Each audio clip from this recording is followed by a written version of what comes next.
Hello अस्सलाम वालेकुम दोस्तों। तो यार क्या हाल है। आज की इस वीडियो में हम पढ़ेंगे कंक्लूजन क्या होता है, और ये जो एक बेसिकली लॉजिक के सब्जेक्ट से लिया गया है। ठीक है, ये लॉजिक के सब्जेक्ट का एक टॉपिक है, what is conclusion.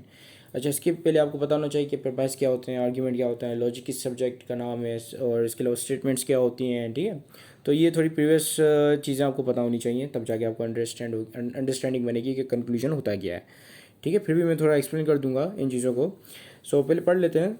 It is the idea, action और a theory in support of which an arguer provides reason या रीजंस। ठीक है, या रीज़न प्रोवाइड करता है, रीजंस प्रोवाइड करता है। आर्ग्यूमेंट में also consist of intermediate conclusions. ठीक है, तो पहले तो हम बात करते हैं कंक्लूजन होते क्या है एक आर्ग्यूमेंट के अंदर। अब देखें, एक ऐसा आइडिया या एक थ्योरी, ठीक है, या कोई भी एक्शन, ठीक है, जिसकी सपोर्ट के लिए कुछ रीजंस या आइडियाज़ प्रोवाइड किए गए जाएँ। ठीक है, तो उस आइडिया को हम कंक्लूजन कहते हैं। ठीक है, और वो जो रीजंस होते हैं वो क्या होती है, वो प्रमाइस होती है। ठीक है, सो प्रमाइसिस क्या होते हैं, premises are the reasons and conclusion is something for which the premises are there. ठीक है, जिसकी सपोर्ट के लिए वो प्रमाइसिस गिवन होते हैं। ठीक है, तो एक कंक्लूजन ऐसा आइडिया, एक ऐसा पॉइंट होता है जिसको एक आर्ग्यूअर कन्विंस करने की कोशिश कर रहा होता है। ठीक है, तो उस चीज़ को हम कहते हैं ये कंक्लूजन है। आप इंटरमीडिएट कंक्लूजन क्या है, इंटरमीडिएट कंक्लूजन एक ऐसा कंक्लूजन होता है जो कि उस प्रमाइस से ड्राइव किया हुआ होता है। ठीक है, जैसे एक रीज़न है, दूसरा रीज़न है, ठीक है, उसके बाद एक कंक्लूजन है जो कि मजीद एक और कंक्लूजन को सपोर्ट कर रहा है। ठीक है, दो कंक्लूजन है एक आर्ग्यूमेंट के अंदर, और एक ऐसा कंक्लूजन है जो कि दूसरे कंक्लूजन को सपोर्ट कर रहा है। तो वो जो कंक्लूजन होगा जो कि दूसरे कंक्लूजन को सपोर्ट कर रहा है, फाइनल कंक्लूजन को सपोर्ट कर रहा है, उस कंक्लूजन को आप कहोगे ये इंटरमीडिएट कंक्लूजन है। ठीक है, so these are what the intermediate conclusions are. And what are the conclusions?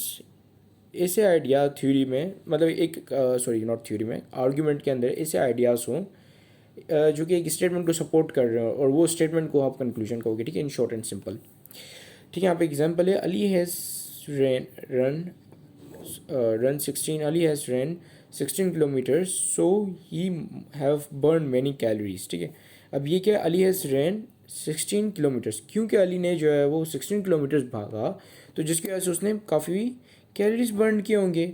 अब ये जो चीज़ आ रही है ना, ये वाली लाइन, सो यहाँ से, ठीक है, अब यहाँ पे अगर आप बिकॉज लगा दो तो ये और मज़ीद बेहतर हो जाएगा। ठीक है, because Ali is run 16 kilometre, ये क्या, ये आपका एक प्रमाइस है। ठीक है, इस आर्ग्यूमेंट के अंदर ये एक आर्ग्यूमेंट है पूरा। ठीक है, इस आर्ग्यूमेंट के अंदर एक प्रमाइस है जो कि कहता है कि चूंकि अली ने 16 किलोमीटर्स भागा, तो जिसकी वजह से उसने बहुत सारी कैलोरीज बर्न की होंगी। ठीक है, तो ये क्या है, this is a conclusion and this is not the end of this argument. ठीक है, अब यहाँ पे आगे देखिए, यहाँ पे आगे मजीद कंटिन्यू हो रहा है ये। फिर आगे लिखा हुआ है कि surely he is hungry now. ठीक है, सो अली जो है वो हंग्री है। कंक्लूजन क्या निकला कि अली हंग्री है। अब क्या मैं ये कह सकता हूँ कि so he have burn many calories. ठीक है, अब कैलोरीज बर्न करने से तो ज़रूरी तो नहीं है भूख लगे। ठीक है, लेकिन ये हो सकता है कि हाँ कैलोरीज बर्न है तो हो सकता है कि भूख लगे, लेकिन ज़रूरी नहीं है। ठीक है, लेकिन चूंकि अली ने जो है वो 16 किलोमीटर्स रन किया है, भागा है, तो ऑब्वियसली उसने कैलोरीज बर्न की होंगी। ठीक है, सो ये क्या है, ये आपका इंटरमीडिएट कंक्लूजन है। ठीक है, ये जो लाइन आ रही है यहाँ से लेके यहाँ तक की, ये है आपका इंटरमीडिएट कंक्लूजन, और ये फर्दर सपोर्ट कर रहा है आपके फाइनल कंक्लूजन को कि surely he is hungry now. ठीक है, वो आपको अब उसको भूख लगी होगी क्योंकि वो 16 किलोमीटर भागा, इसकी वजह से उसने काफ़ी कैलोरीज बर्न की। तो क्योंकि वो 16 किलोमीटर भागा, दैट इज़ योर प्रमाइस। अब जिसकी वजह से काफ़ी कैलोरीज उसने बर्न की, that is your intermediate conclusion.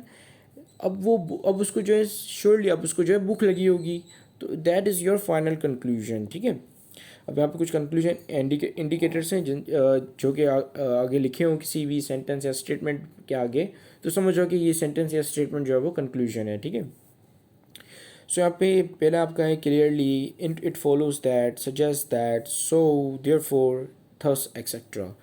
So guys, this is it, thank you very much for watching this video, have a great day and अल्लाह हाफिज़।